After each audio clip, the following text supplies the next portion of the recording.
Hi ಎಲ್ರಿಗೂ ನಮಸ್ಕಾರ. ಶ್ರೀರಾಮನವಮಿ ಹಬ್ಬದ ಶುಭಾಶಯಗಳು. ಇವತ್ತು ರಾಮನವಮಿ ಇರೋದ್ರಿಂದ ಬೆಳಗ್ಗೆನೇ ಪೂಜೆ ಸ್ಟಾರ್ಟ್ ಮಾಡ್ಕೊಂಡಿದ್ದೀನಿ. ಮೊದಲಿಗೆ ಇಲ್ಲಿ ಮಾರ್ಕೆಟ್ನಿಂದ ಸೇವಂತಿ ಮತ್ತು ರೋಸ್ ಹೂ ತೊಗೊಂಡು ಬಂದಿದ್ದೆ. ಇವಾಗ ಅದನ್ನು ಕಟ್ಕೋತಾ ಇದ್ದೀನಿ. ಬೇರೆ ದಿನದಲ್ಲಿ ಬಿಡಿ ಹೂವು ದೇವರಿಗೆ ಏರಿಸ್ತೀನಿ. ಶುಕ್ರವಾರ ಅಮಾವಾಸ್ಯೆ ಅಥವಾ ಹಬ್ಬದ ದಿನದಲ್ಲಿ ಈ ರೀತಿ ಹೂವಿನ ಸರ ಮಾಡ್ಕೋತೀನಿ. ಇವಾಗ ನೆಕ್ಸ್ಟ್ ಪೂಜೆ ಮಾಡೋದಕ್ಕೆ ಪೂಜೆ ಸಾಮಾನುಗಳನ್ನ ತೊಳ್ಕೊತಾ ಇದ್ದೀನಿ. ಪೂಜೆ ಸಾಮಾನು ತೊಳ್ಕೊಳ್ಳೋಕ್ಕೆ ಇಲ್ಲಿ ನಾನು ಪೀತಾಂಬರಿ ಪುಡಿಯನ್ನು ಯೂಸ್ ಮಾಡ್ತಾಯಿದ್ದೀನಿ. ನೀವು ಪೀತಾಂಬರಿ ಪುಡಿ ಯೂಸ್ ಮಾಡೋದ್ರಿಂದ ಕೈ ರಫ್ ಆಗುತ್ತೆ ಅನ್ನೋದಾದರೆ ಯೂಸ್ ಮಾಡೋಕ್ಕಿಂತ ಮುಂಚೆ ಕೈಗೆ ಸ್ವಲ್ಪ ಕೊಬ್ಬರಿ ಎಣ್ಣೆ ಹಚ್ಕೊಂಡ್ಬಿಟ್ಟು ಆಮೇಲೆ ಸಾಮಾನನ್ನು ತೊಳ್ಕೊಳ್ಳಿ. ಅದರಿಂದ ಕೈ ರಫ್ ಆಗಲ್ಲ, ಸ್ಮೂತಾಗಿ ಇರುತ್ತೆ. ಇವಾಗ ಒಂದೊಂದೇ ಸಾಮಾನನ್ನ ತೊಳ್ಕೊಳ್ಳೋಣ. ನೀವು ನೋಡ್ಬೋದು ಮುಂಚೆ ಇದು ಯಾವ ಥರ ಇದೆ, ತೊಳೆದಾದ್ಮೇಲೆ ಯಾವ ಥರ ಬರುತ್ತೆ ಅಂತ ನೋಡೋಣ. ಈ ಅಗರಬತ್ತಿ ಸ್ಟ್ಯಾಂಡ್ ತೊಗೊಂಡಾಗಿಂದ ನನಗೆ ತುಂಬಾ ಹೆಲ್ಪ್ ಆಗಿದೆ ಅಂತ ಹೇಳ್ಬೋದು. ಏನಕ್ಕಂತಂದರೆ ಮುಂಚೆ ನಾನು ಮಾಮೂಲಿ ಸ್ಟ್ಯಾಂಡಲ್ಲಿ ಇಡ್ತಾಯಿದ್ದೆ. ಅಗರಬತ್ತಿ ಹಚ್ಚಿದಾಗ ಪುಡಿ ಎಲ್ಲ ಆಚೆನೇ ಬಿಟ್ಟೋಗ್ಬಿಡೋದು. ಅದರಿಂದ ದೇವ್ರ ಮನೆ ಫೋಟೋ ಇಡೋ ಜಾಗ ಎಲ್ಲ ಫುಲ್ ಗಲೀಜಾಗೋದು. ಇವಾಗ ಈ ಸ್ಟ್ಯಾಂಡನ್ನೇ ಯೂಸ್ ಮಾಡೋದ್ರಿಂದ ಆ ಸ್ಟ್ಯಾಂಡಲ್ಲೇ ಪುಡಿ ಬೀಳೋದ್ರಿಂದ ನನಗೆ ಕ್ಲೀನಿಂಗ್ ಕೂಡ ತುಂಬ ಹೆಲ್ಪ್ ಆಗ್ತಾಯಿದೆ. ಹಾಗೆ ಈಗ ಎಲ್ಲ ಸಾಮಾನುಗಳನ್ನು ತೊಳ್ಕೊಂಡು ಇವಾಗ ಹೊಸಲು ಪೂಜೆ ಮಾಡ್ಕೊತಾ ಇದ್ದೀನಿ. ಡೈಲಿ ನಾನು ಹೊಸಲು ಹಾಗೆ ತೊಳ್ಕೊತೀನಿ. ಬೇರೆ ಶುಕ್ರವಾರ ಬೇರೆ ಹಬ್ಬದಿಂದ ಮಾತ್ರ ಹೊಸಲನ್ನು ತೊಳೆದ್ಬಿಟ್ಟು ಅರಿಶಿನ ಮಾಡ್ಕೊತಾರೆ. ಇವಾಗ ಅರಿಶಿನ ನೀರಲ್ಲಿ ಮಿಕ್ಸ್ ಮಾಡ್ಕೊಂಡು ಮೊದಲಿಗೆ ನಾನು ಹೊಸಲಿಗೆಲ್ಲ ಹಚ್ಕೊತಾ ಇದ್ದೀನಿ. ಪ್ರತಿದಿನ ಪೂಜೆ ಮಾಡೋದ್ಕಿಂತ ಹಬ್ಬದ ದಿನದಲ್ಲಿ ವಿಶೇಷವಾಗಿ ಪೂಜೆ ಮಾಡೋದ್ರಲ್ಲಿ ಏನೋ ಒಂಥರ ನೆಮ್ಮದಿ ಸಿಗುತ್ತೆ, ಪಾಸಿಟಿವ್ ವೈಬ್ಸ್ ಸಿಗುತ್ತೆ. ನಾನು ವರ್ಕಿಂಗ್ ವುಮೆನ್ ಇರೋದ್ರಿಂದ ದಿನ ನನಗೆ ಅಷ್ಟೊಂದು ಟೈಮ್ ಸಿಕ್ಕಾಗ ಮಾತ್ರ ಟೈಮ್ ತೊಗೊಂಡು ಪೂಜೆನ ಮಾಡ್ತಾ ಇದ್ದೀನಿ. ಇವಾಗ ಮಸ್ತಿಗೆ ರಂಗೋಲಿ ಹಾಕ್ಕೊತಾ ಇದ್ದೀನಿ. ದೊಡ್ಡ ರಂಗೋಲಿ ಬಿಡಿಸೋಕೆ ಏನು ಸಮಸ್ಯೆ ಅಂದರೆ ನನ್ನ ಮಕ್ಕಳು ಚಿಕ್ಕವರಿರೋದ್ರಿಂದ ಆ ರಂಗೋಲಿ ಎಲ್ಲ ತುಳಿದಾಡ್ತಾರೆ, ಇಲ್ಲಾಂದರೆ ಅದ್ರ ಜೊತೆ ಆಟ ಆಡ್ತಾರೆ. ಹಾಗಾಗಿ ನಾನು ಯಾವಾಗಲೂ ಇಷ್ಟೇ ಹೊಸ್ಲಿಗೆ ಮಾತ್ರ ಸಿಂಪಲ್ಲಾಗಿ ರಂಗೋಲಿ ಬಿಡಿಸ್ಕೊತೀನಿ.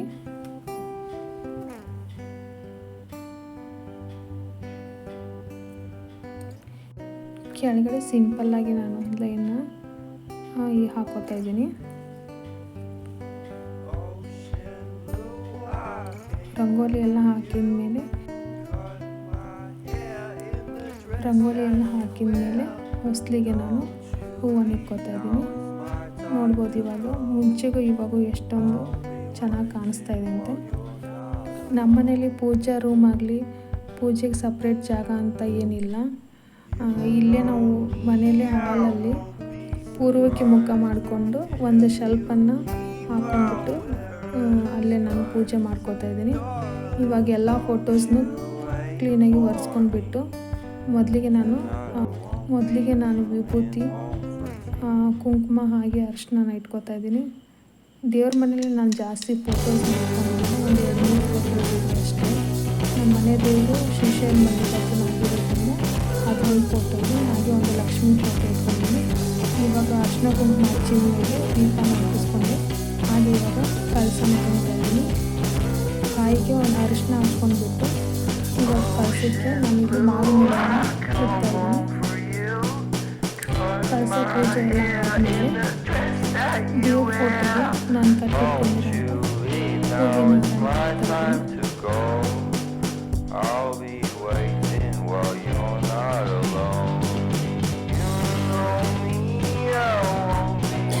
ನಂತರ ದೇವರಿಗೆ ಅಗರಬತ್ತಿಯಿಂದ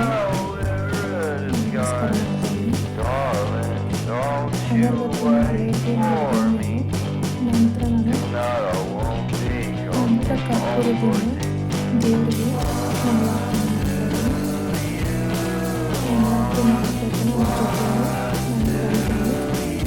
ಯೂಸ್ ಮಾಡ್ತೀನಿ. ಲಾಸ್ಟಿಗೆ ನಾನು ಬೇಕನ್ನು ಹಾಕ್ತೀನಿ. ಪೂಜೆ ಎಲ್ಲ ಆದಮೇಲೆ ಟೀ ಕುಡಿಯೋದಕ್ಕೆ ಅನಿಸ್ತು.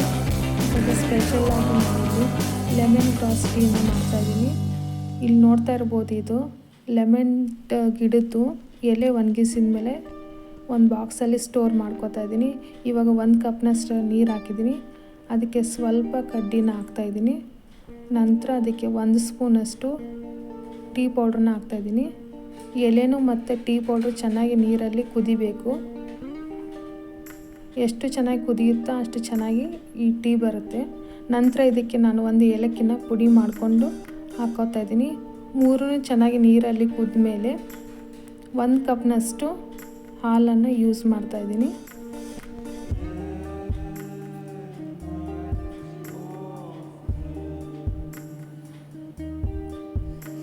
ಮಾಮೂಲಿ ಟೀ ಕುಡಿದು ಬೇಜಾರಾದ ಟೈಮಲ್ಲಿ ಈ ಥರ ಟೀ ಮಾಡ್ಕೊಳ್ಳೋದ್ರಿಂದ ಮೈಂಡ್ ಫ್ರೆಶ್ ಆಗಿರುತ್ತೆ. ಲೆಮನ್ ಗ್ರಾಸ್ ಗಿಡ ನಿಮಗೆ ನರ್ಸರಿಯಲ್ಲಿ ಸಿಗುತ್ತೆ. ಇದನ್ನು ತಂದು ನೀವು ಮನೆ ಮುಂದ್ಗಡೆ ಬೆಳೆಸ್ಕೋಬೋದು. ಇದು ನನ್ನ ಮನೆಯಲ್ಲಿತ್ತು, ಅದನ್ನೇ ಯೂಸ್ ಮಾಡ್ತಾಯಿದ್ದೀನಿ. ಇವಾಗ ಇದಕ್ಕೆ ನಾನು 1 ಕಪ್ನಷ್ಟು ಹಾಲನ್ನು ಹಾಕ್ತಾಯಿದ್ದೀನಿ.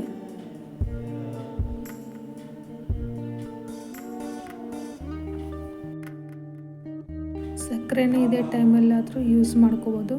ಇಲ್ಲಾಂದರೆ ಹಾಲು ಚೆನ್ನಾಗಿ ಟೀ ಪೌಡ್ರ್ ಜೊತೆ ಕುದ್ಮೇಲೆ ಇನ್ನೇನು ನಾವು ಟೀನ ಶೋಧಿಸ್ಕೋಬೇಕಾದ ಟೈಮಲ್ಲಿ ಹಾಕೊಂಬಿಟ್ಟು ಜಸ್ಟ್ ಕರಗಿದ ಮೇಲೆ ಹಾಕ್ಕೊಂಡ್ರೂ ಚೆನ್ನಾಗಿರುತ್ತೆ. ನಾನಿಲ್ಲಿ 2 ಕಪ್ನಷ್ಟು ಟೀನ ಮಾಡ್ಕೋತಾ ಇದ್ದೀನಿ. 1 ಕಪ್ಪಷ್ಟು ನೀರನ್ನು ಹಾಕ್ಕೊಂಡಿದ್ದೀನಿ. 1 ಕಪ್ಪಷ್ಟು ಹಾಲನ್ನು ಯೂಸ್ ಮಾಡ್ಕೋತಾ ಇದ್ದೀನಿ.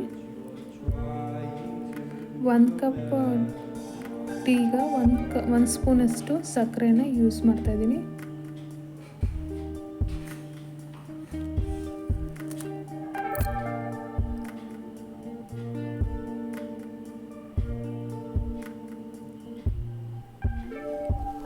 ಸಕ್ಕರೆ ಚೆನ್ನಾಗಿ ಮಿಕ್ಸ್ ಆದಮೇಲೆ ಸ್ಟವ್ನ ಆಫ್ ಮಾಡಿಕೊಂಡು ಟೀನ ನಾನು ಶೋಧಿಸ್ಕೋತಾ ಇದ್ದೀನಿ.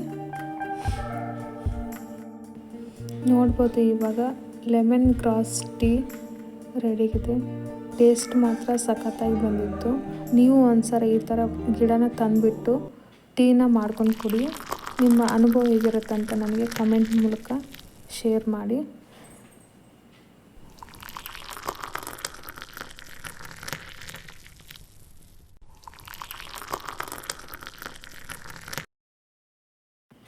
ಹಬ್ಬ ಅಂದಮೇಲೆ ವಿಶೇಷ ಇರಲೇಬೇಕಲ್ವ.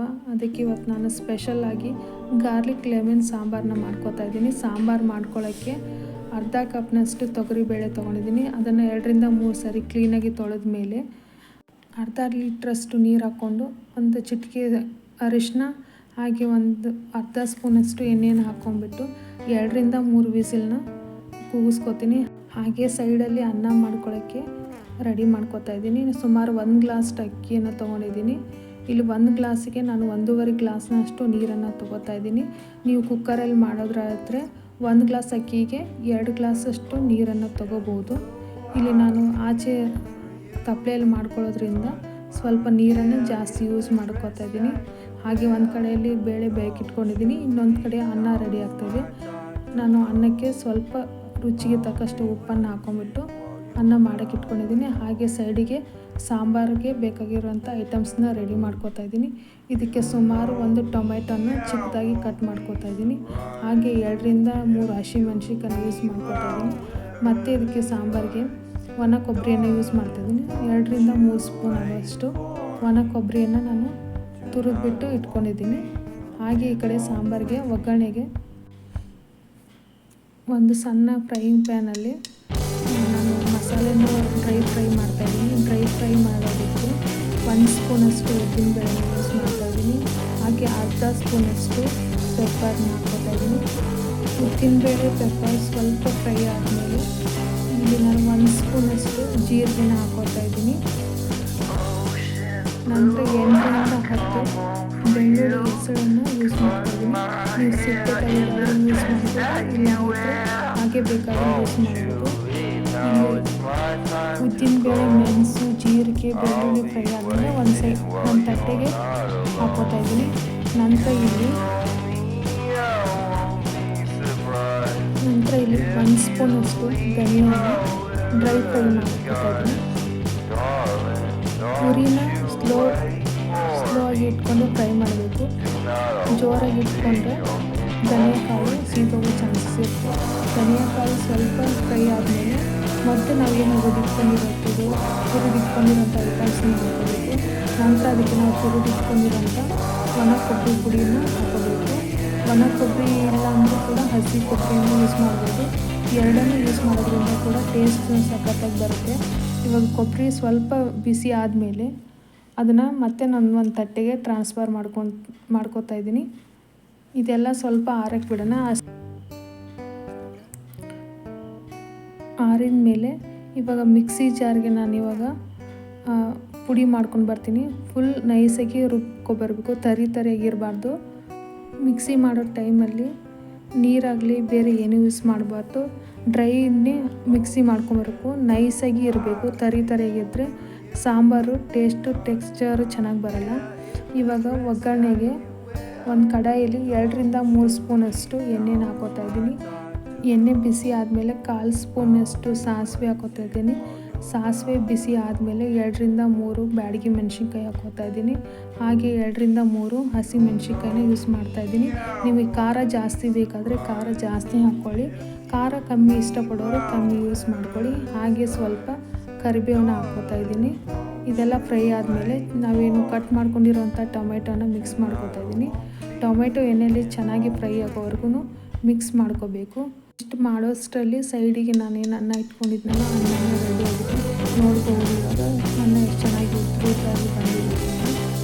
ಇವಾಗ ಟೊಮೆಟೊ ಎಣ್ಣೆಯಲ್ಲಿ ಚೆನ್ನಾಗಿ ಫ್ರೈ ಆದಮೇಲೆ ಮಸಾಲೆನ ಹಾಕೋಬೇಕಾಗುತ್ತೆ. ಮಿಕ್ಸರಲ್ಲಿ ಮಿಕ್ಸಿ ಮಾಡ್ಕೊಂಡಿರೋಂಥ ಮಸಾಲೆನ ಇವಾಗ ಮಿಕ್ಸ್ ಮಾಡ್ತಾಯಿದ್ದೀನಿ. ಒಂದು 2-3 ನಿಮಿಷ ಲೋ ಫ್ಲೇಮಲ್ಲಿ ಇಟ್ಬಿಟ್ಟು ಎಣ್ಣೆಯಲ್ಲಿ ಮಸಾಲೆ ಚೆನ್ನಾಗಿ ಫ್ರೈ ಆಗೋವರೆಗೂ ನಾವು ಮಿಕ್ಸ್ ಮಾಡ್ಕೋಬೇಕಾಗುತ್ತೆ. ಉರಿನ ಸಣ್ಣ ಉರಿಯಲ್ಲಿ ಇಡಬೇಕು. ಜೋರಾಗಿಟ್ಟರೆ ಸೀದೋಗೋ ಚಾನ್ಸಸ್ ಇರುತ್ತೆ. ಇದೆಲ್ಲ ಚೆನ್ನಾಗಿ ಮಿಕ್ಸ್ ಆದಮೇಲೆ ಸೈಡಿಗೆ ನಾವು ತೊಗರಿಬೇಳೆನ ಕೂಗಿಸ್ಕೊಂಡಿರ್ತೀವಲ್ಲ ಅದನ್ನು ಇವಾಗ ಹಾಕ್ಕೊತಾ ಇದ್ದೀನಿ. ಹಾಕೊಂಡ್ಬಿಟ್ಟು ಚೆನ್ನಾಗಿ ಮಿಕ್ಸ್ ಮಾಡಿ ನಿಮಗೆ ಈ ಟೈಮಲ್ಲಿ ಎಷ್ಟು ಸಾಂಬಾರಿನ ಥಿಕ್ನೆಸ್ ಬೇಕೋ ಅಷ್ಟು ನೀರನ್ನು ಆ್ಯಡ್ ಮಾಡ್ಕೊಳ್ಳಿ. ಮಂದ ಬೇಕಾದರೆ ಕಮ್ಮಿ ಹಾಕಿ, ಫುಲ್ ರಸಮ್ ಥರ ಬೇಕಾದರೆ ಇನ್ನು ನೀರನ್ನು ಯೂಸ್ ಮಾಡ್ಕೊಳ್ಳೋದು. ನಾನು ಮೀಡಿಯಮ್ ಥಿಕ್ನೆಸ್ನ ಮಾಡ್ತಾಯಿದ್ದೀನಿ. ತೀರಾ ಕಲಿಬೇಕಾದ್ರೆ ಯೂಸ್ ಮಾಡ್ಕೊಂಡು ಈಗ ರುಚಿಗೆ ತಕ್ಕಷ್ಟು ಚೆನ್ನಾಗಿ ಮಿಕ್ಸ್ ಮಾಡಿ ಒಂದು 2-3 ನಿಮಿಷ ಕುದಿಬಾರ್ದು. ಮುಚ್ಚಿಬಿಟ್ಟು ಬೇಯಿಸಿ. ಹಾಗೆ ಹಬ್ಬ ಅಂದಮೇಲೆ ಸ್ವೀಟ್ ಇರಲೇಬೇಕಲ್ವ. ಇವತ್ತು ನಾನು ಸಿಂಪಲ್ಲಾಗಿ ಶಾವಿಗೆ ಪಾಯಸನ ಮಾಡ್ಕೋತಾ ಇದ್ದೀನಿ. ಇಲ್ಲಿ ಒಂದು ಫ್ರೈಯಿಂಗ್ ಪ್ಯಾನ್ಗೆ 2-3 ಸ್ಪೂನು ತುಪ್ಪನ ಹಾಕ್ಕೋತಾ ಇದ್ದೀನಿ. ತುಪ್ಪ ಬಿಸಿ ಆದಮೇಲೆ 7-8 ಗೋಡಂಬಿನ ಚಿಕ್ಕದಾಗಿ ಕಟ್ ಮಾಡಿಕೊಂಡು ತುಪ್ಪದಲ್ಲೇ ಫ್ರೈ ಮಾಡ್ಕೋತಾ ಇದ್ದೀನಿ. ಹಾಗೆ ಗೋಡಂಬಿ ಫ್ರೈ ಆದಮೇಲೆ ದ್ರಾಕ್ಷಿಯನ್ನು ಹಾಕ್ಕೋತಾ ಇದ್ದೀನಿ. ದ್ರಾಕ್ಷಿ ಗೋಡಂಬಿ ಎರಡು ಚೆನ್ನಾಗಿ ತುಪ್ಪದಲ್ಲಿ ಫ್ರೈ ಆದಮೇಲೆ ಸೈಡಿಗೆ ನಾನು ಇಟ್ಕೋತಾ ಇದ್ದೀನಿ.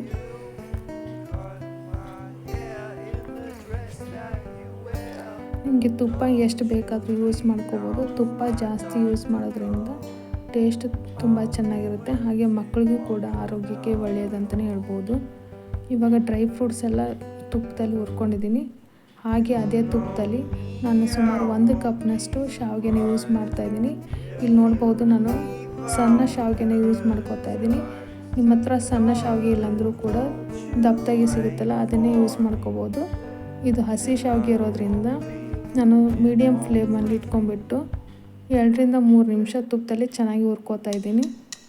ಈ ಶಾವಿಗೆನ ಊರಿಂದ ಅಮ್ಮ ಕಳಿಸಿದ್ದು. ಇದನ್ನು ನಮ್ಮ ಊರ ಕಡೆಯಲ್ಲಿ ರೆಡಿ ಮಾಡ್ತಾರೆ. ನಿಮಗೆ ಮನೆಯಲ್ಲಿಲ್ಲ ಅಂದರೆ ದಪ್ಪ ಶಾವಿಗೆನ ಯೂಸ್ ಮಾಡ್ಕೊಬೋದು. ಇಲ್ಲ ಸಣ್ಣ ಶಾವಿಗೆ ಅಂಗಡಿಯಲ್ಲಿ ಕೇಳಿದ್ದು ಕೊಡ್ತಾರೆ. ಹಾಗೆ ಶಾವಿಗೆ ಲೈಟಾಗಿ ಗೋಲ್ಡನ್ ಬ್ರೌನ್ ಬರೋವರೆಗೂ ಮೀಡಿಯಮ್ ಫ್ಲೇಮಲ್ಲಿ ಫ್ರೈ ಮಾಡ್ಕೋಬೇಕು. ಇವಾಗ ಶಾವಿಗೆ ಫ್ರೈ ಆಗಿದೆ. ಇವಾಗ ನಾನು ಯಾವ ಕಪ್ಪಲ್ಲಿ ಶಾವಿಗೆ ತೊಗೊಂಡಿದ್ದೀನಿ ಅದೇ ಕಪ್ಪಲ್ಲಿ 1 ಕಪ್ಪಷ್ಟು ನೀರನ್ನು ಹಾಕೋತಾ ಇದ್ದೀನಿ.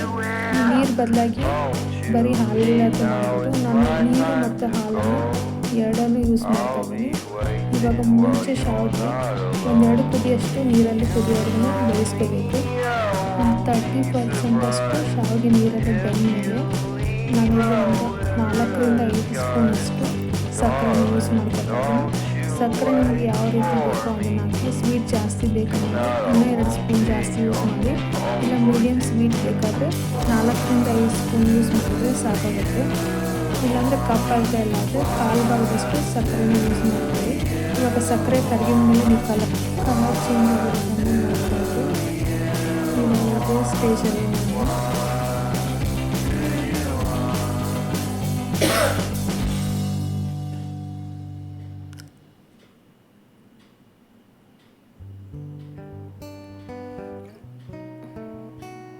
ನಾನಿಲ್ಲಿ 1.5 ಕಪ್ನಷ್ಟು ಕಾಯಿಸಿ ಆರಿಸಿದಂಥ ಹಾಲನ್ನು ಯೂಸ್ ಮಾಡ್ಕೋತಾ ಇದ್ದೀನಿ.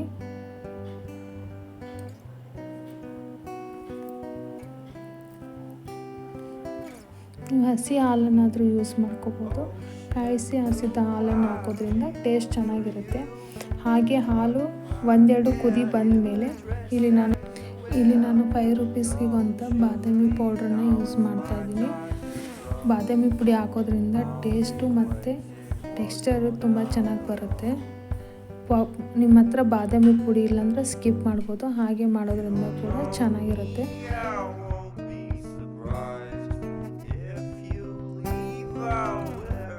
ನಂತರ ಇದಕ್ಕೆ ತುಪ್ಪದಲ್ಲಿ ಹುರ್ಕೊಂಡಿರೋಂಥ ದ್ರಾಕ್ಷಿ ಗೋಡಂಬಿನ ಹಾಕೋತಾ ಇದ್ದೀನಿ. ಹಾಗೆ 2 ಏಲಕ್ಕಿನ ನಾನಲ್ಲಿ ಕುಟ್ಟಿ ಪುಡಿ ಮಾಡ್ಕೊಂಡು ಇಟ್ಕೊಂಡಿದ್ದೆ, ಅದನ್ನು ಕೂಡ ನಾನು ಇವಾಗ ಮಿಕ್ಸ್ ಮಾಡ್ಕೋತಾ ಇದ್ದೀನಿ. ಏಲಕ್ಕಿ ಹಾಕೋದ್ರಿಂದ ಕೂಡ ಟೇಸ್ಟು ಚೆನ್ನಾಗಿರುತ್ತೆ, ಅದಲ್ಲದೆ ಅದೊಂದು ಘಮ ಚೆನ್ನಾಗಿರುತ್ತೆ. ಇವಾಗ ನೋಡ್ಬೋದು ನೀವು ಬಿಸಿ ಆದಂಥ ಶಾವಿಗೆ ಪಾಯಸ ರೆಡಿಯಾಗಿದೆ. ಶ್ರೀರಾಮನವಮಿ ಹಬ್ಬದ ವಿಶೇಷವಾಗಿ ನಾನು ಇವತ್ತು ಶಾವಿಗೆ ಪಾಯಸನ ಮಾಡಿದ್ದೀನಿ. ಇನ್ನೂ ನನ್ನ ಚಾನಲ್ಗೆ ಯಾರು ಸಬ್ಸ್ಕ್ರೈಬ್ ಆಗಿಲ್ಲ ಸಬ್ಸ್ಕ್ರೈಬ್ ಮಾಡಿ, ಶೇರ್ ಮಾಡಿ, ನಿಮ್ಮ ಫ್ರೆಂಡ್ಸ್ ಆ್ಯಂಡ್ ಫ್ಯಾಮಿಲಿ ಕೂಡ ಶೇರ್ ಮಾಡಿ. ಹಾಗೆ ಇದು ಸೈಡಿಗೆ ನೋಡ್ಬೋದು ಸಾಂಬಾರು ಕೂಡ ರೆಡಿಯಾಗಿದೆ. ಲಾಸ್ಟಿಗೆ ಇದಕ್ಕೆ ಅರ್ಧ ಹೋಳಿನಷ್ಟು ನಿಂಬೆಹಣ್ಣನ್ನು ಯೂಸ್ ಮಾಡ್ತಾ ಇದ್ದೀನಿ.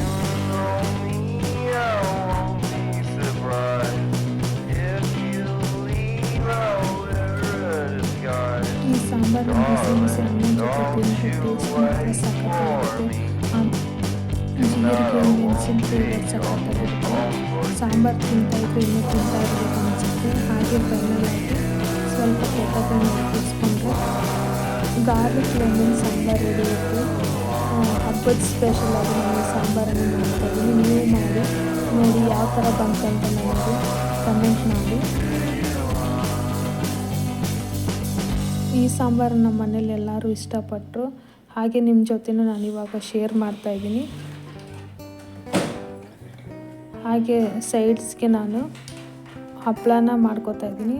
ಇದು ನಾನು ರೆಡಿಮೇಡ್ ಹಪ್ಪಳನ ತೊಗೊಂಡಿದ್ದೀನಿ. ಪಾಯಸದ ಜೊತೆ ಅನ್ನ ರಸಮ್ ಜೊತೆ ತುಂಬ ಚೆನ್ನಾಗಿರುತ್ತೆ ಅಂತ ಇದನ್ನು ನಾನು ಮಾಡ್ತಾಯಿದ್ದೀನಿ.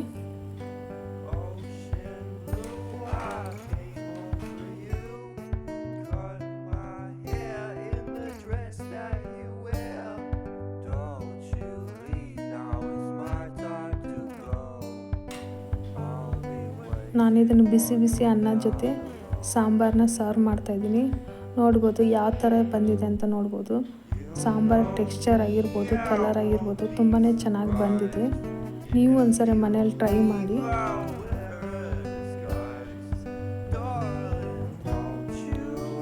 ಖಾರವಾಗಿ ಹುಳಿಯಾಗಿ ತುಂಬ ಚೆನ್ನಾಗಿರುತ್ತೆ.